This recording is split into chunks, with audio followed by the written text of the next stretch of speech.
Hello and welcome to the Saba Show, Round 15 edition. We had some very interesting matchups, very intriguing matchups this week.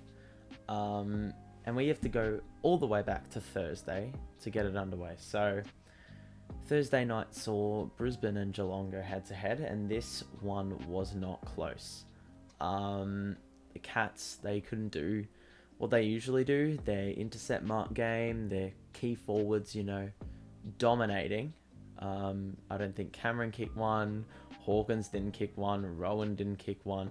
They kicked 7 for the match, so their influence was pretty much non-existent from the first bounce. I think the Charlie Cameron matchup on Tom Stewart was a masterstroke. In the second quarter, I think Cameron got under his skin and got the 50-metre penalty for it. So simple stuff like that. Stewart wasn't able to, have that much of an influence. Last week, I think he had 7 marks to half-time, so that influence was negated. The Cats went for a kneel tag again, and then they let loose on that when the game was pretty much all said and done. And that was pretty much for the entirety of the second half. The heat was gone. Neil, I think, got like 25 touches, so he was able to, get going in that department. But I think the Zorko return was crucial. He had a very big game. His tackling efforts. I don't think he got on the scoreboard this game, but, in other games, he's been able to hit the scoreboard. And he had plenty of the footy. So, very, very vital in. I think last week I was mentioning the Lions' young guns, how they were able to be integrated without the team being influenced that much. This week we saw Devon Robertson on Showcase. I think he went to Joel Selwood. He did a pretty good job. He was getting a lot of the footy himself. He was getting involved in certain plays for the Lions.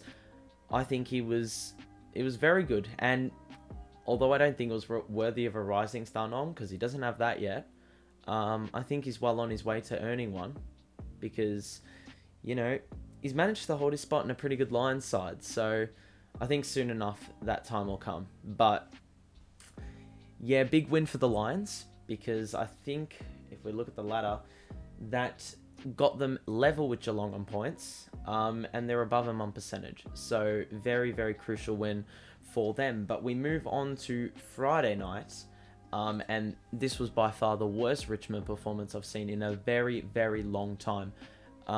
It was a wet one, so I think I saw on the round so far that Richmond's MCG record, it's no longer that threatening. It was once dubbed a fortress, the MCG, when Richmond played there, but now I think they've won 3 of their 7 games this season there. So yeah, they're in trouble. I think GWS and Freo are breathing down their neck. We'll get to GWS later, because they had an absolute stinker. But yeah, the Tigers, their skill level was just absolutely appalling. Let's not take away the Saints' efforts that were really good for the majority of the night. I think a couple of years ago, maybe 3 or 4 now, but the Saints absolutely killed Richmond. I think it was at Marvel. And it sort of had a bit of that vibe to it. The Saints, believe it or not, held the Tigers to a goal in 2017. And that was the last time that Richmond were held to 1 goal by the half. It happened again on Friday night. So, yeah, deja vu right there. But yeah, I think there's been a lot of discussion as to whether Samson Ryan should have gotten his debut. He had donuts all around except for 1 hit out. So, a debut you'd like to forget for him. But yeah, they were just too tall. And Rewalt wasn't confident when he did have opportunities. But I think Jack Steele just keeps on keeping on. He had a very good game. And,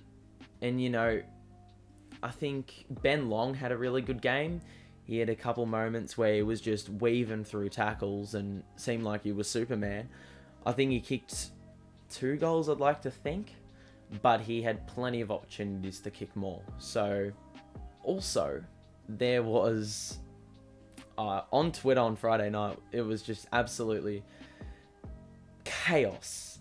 Trent Cotchin, people don't like him. I hate him, by the way. I don't know why. But yeah, he had a couple cheap shots, so a lot of people had something to say about that on Twitter, and that was really, really entertaining to watch. Noah Bolter, and you hope he's well. Richmond need players back because their backline looked a bit shambles. They were just dropping marks. They were missing kicks in the middle just all night. You know, Dusty faded out of the game for the second half. Look, I think this game won't be remembered for both sides. The Saints will take the 4 points. But I don't think this says too much about Richmond. You know, we know how good they are when they're switched on. You expect them to, you know, come back from this and win next week. I'm not sure who they have next week. We'll get to that later. But yeah, this one will go into the books as nothing more than a win. We move on to the next game, which was Saturday afternoon. Freo played Collingwood. This was one of the better games of the round. It was fairly good ball movement for at least the first quarter. Mason Cox, believe it or not, looked good early. He got his hands on the football. He was taking a couple marks. I think he kicked a goal or 2 for the game, so I don't know if that's a good return or not, Collingwood fans, but anyway. But then Freo just, you know, started to come alive. The Freo defense, it was more stable. The Collingwood attack wasn't as strong. And, you know, I think the Dockers had much more fluid ball movement. They were using the middle of the ground. They were catching Collingwood's defense off guard. Collingwood's ball movement was just a little more disjointed. But yeah, Freo was leaving Collingwood very vulnerable in the back line. The Grundy return game was pretty damn good. That Darcy-Grundy matchup was one for the ages. I think Grundy, well, he kicked 2 goals and had 20 touches, so I'm pretty sure he won this one. But Darcy still had his moments. He took a very crucial mark in the last quarter. Rory Lobb was huge, another Freo tall. And they're going to have to do the same next week. But yeah, crucial moments. Even Joshy Tracy, he doesn't get a lot of the football, but he makes an impact when he's near it. He puts on a lot of pressure. He'll rough it up for you. But yeah, and he can get on the scoreboard, which he kicked 1 on the weekend. But, you know, if he can provide effort, I think that compensates for the goals he doesn't get.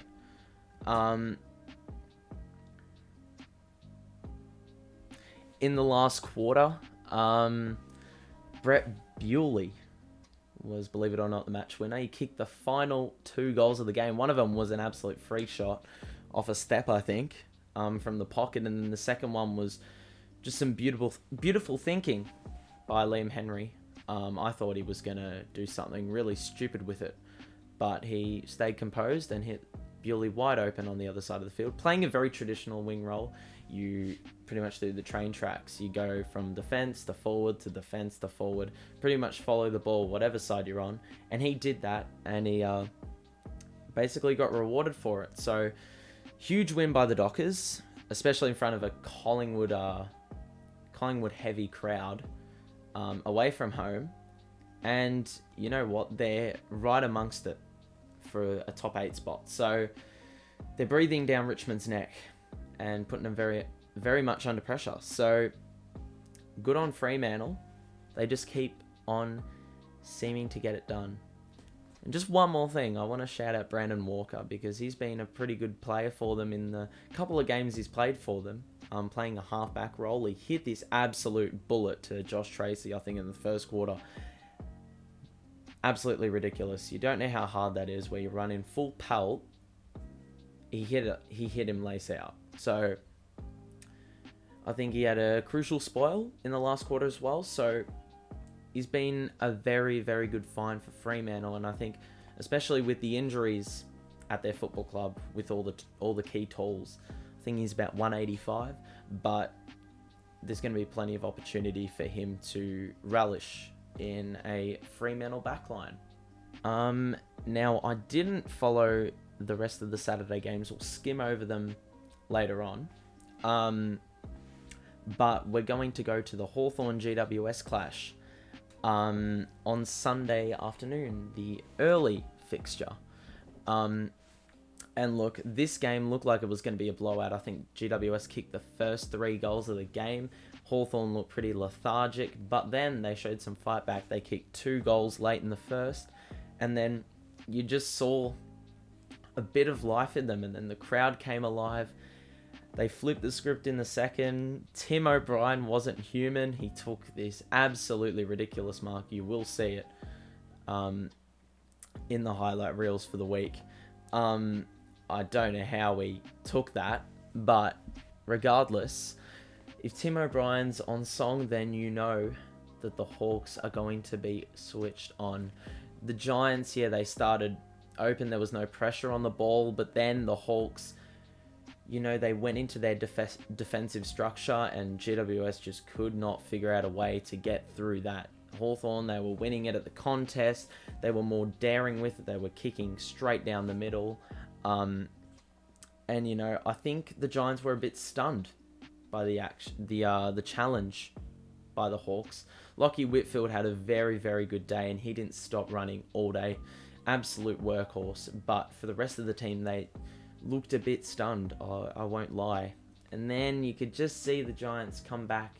They had their halftime spray, and they looked like they'd regained ascendancy, but Hawthorn, you know, they just were falling back into their old habits. The backline was doing a fairly good job. Denver Granger-Barras had a very good debut. He came off...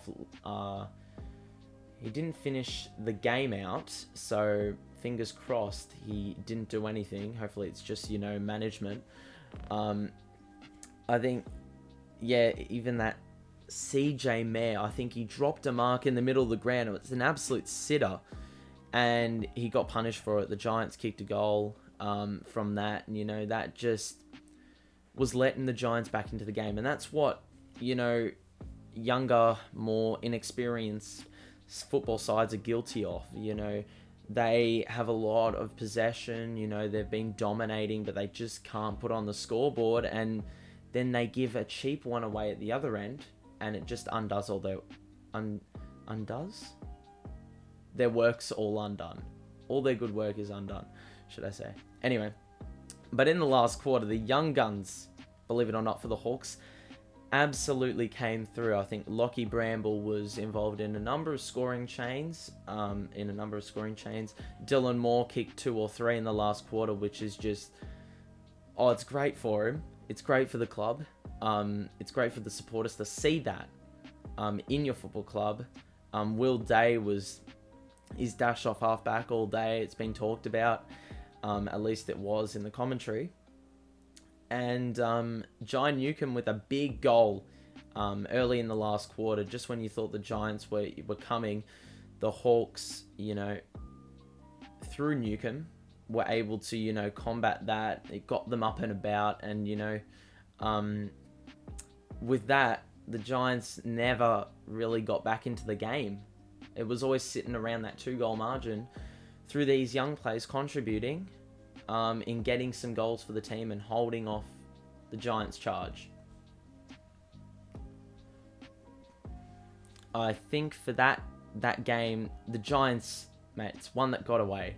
It is one that got away because, mate, they would have been in the 8 with a win, and they pretty much blew it. So another big game next week for them. I mean, barring results going their way as well, they'd want to get a victory. And now for the final game of the round, Carlton got a victory this week. I thought we were done. I thought we were finished. Early on, we conceded 6 behinds in a row to start the game. And then, at the end of the first quarter, we just got back into the game. We kicked 2 quick ones, and we're off and going. Liam Jones had a brilliant game, shut down Thilthorpe, and he had no influence in that one. I think the key for this Carlton win was that players that usually get critiqued for playing absolutely trash, they had very good games. Samo, he came in this week. He's got to hold his spot. Paddy Dow had 20 touches. I don't think I've ever said that before. Who else? We got Kennedy. He had a very good game in the middle.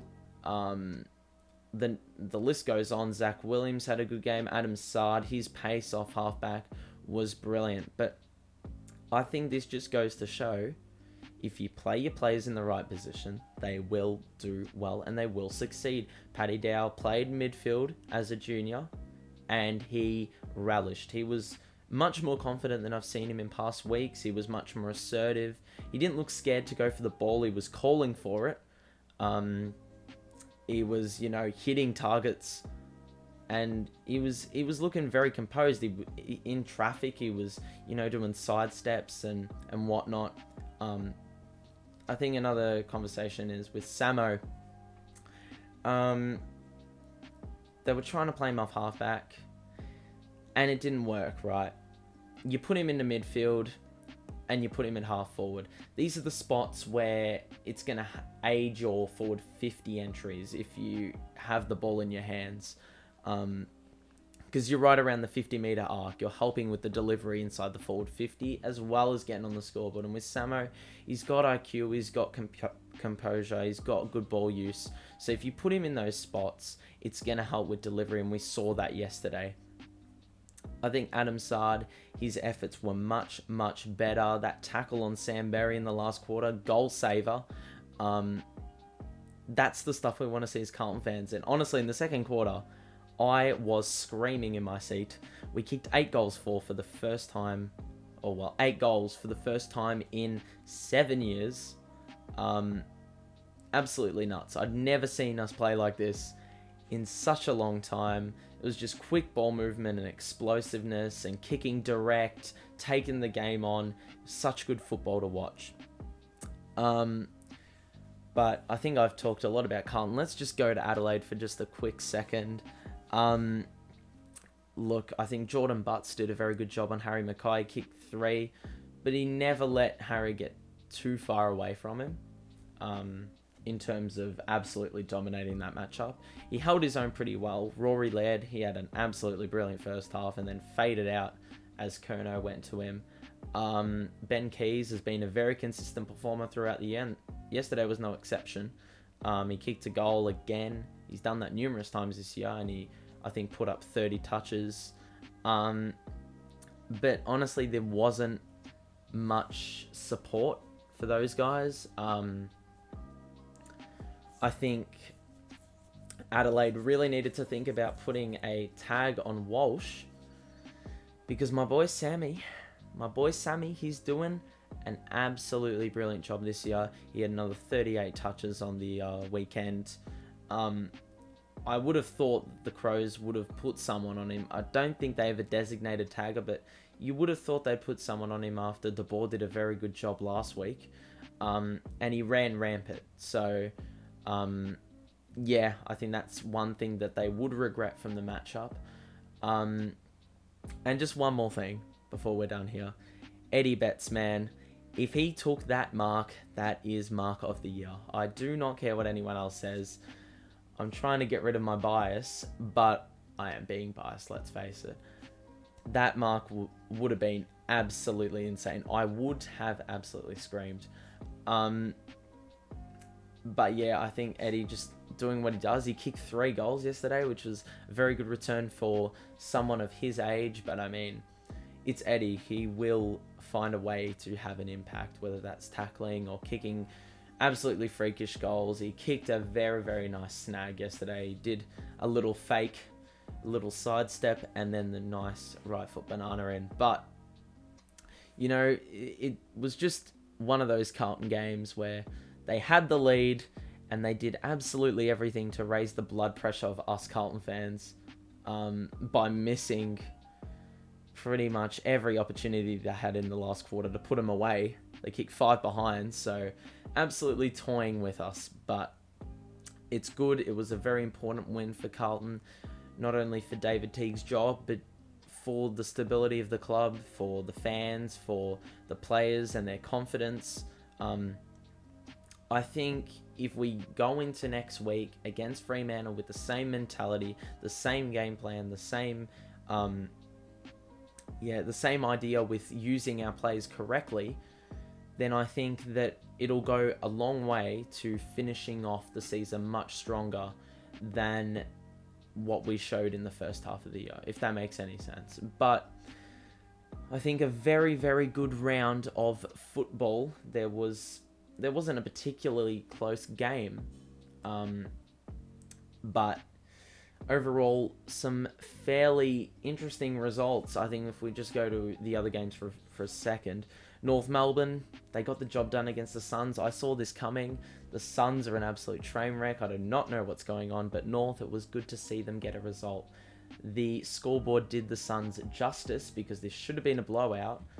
North kicked 9 goals, 18. So, go figure.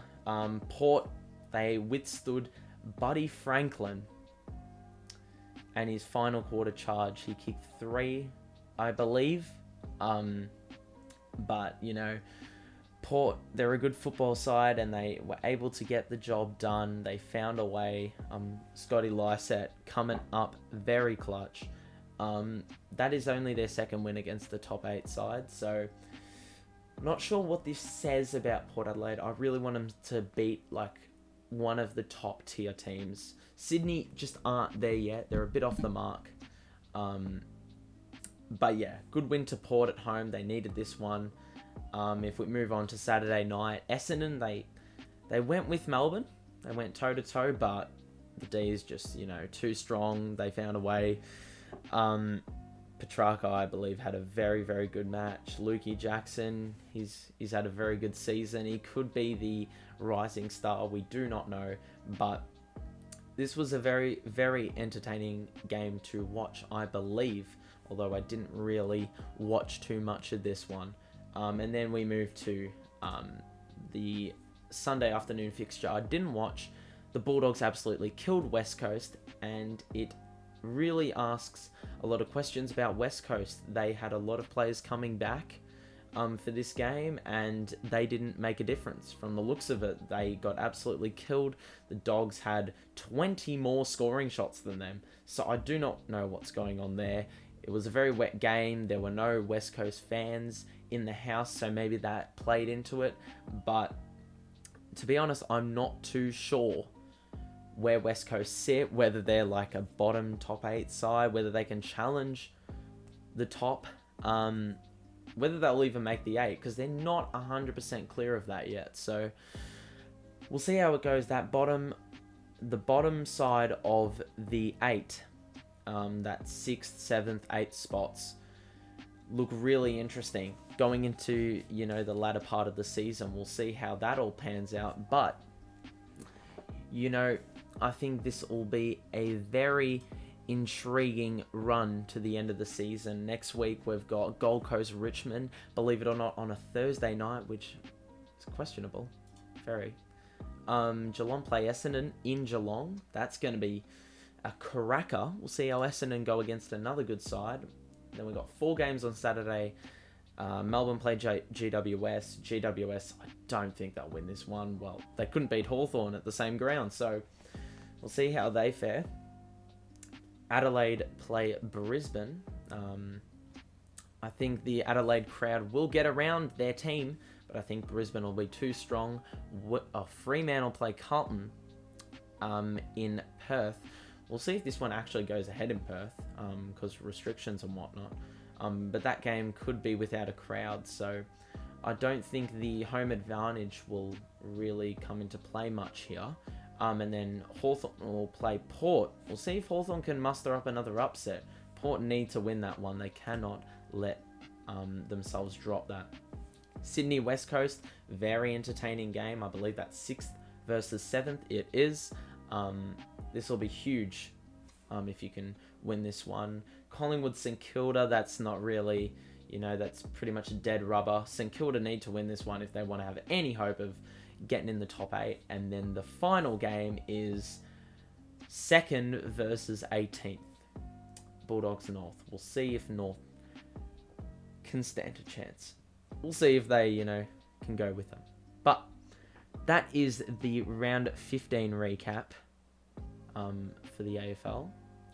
Hope you enjoyed it. It was a bit of a lengthy one, this one. I'm going to try cover 4 to 5 games a week, and then we'll skim over the others. But anyway, hope you enjoyed, and catch you next week.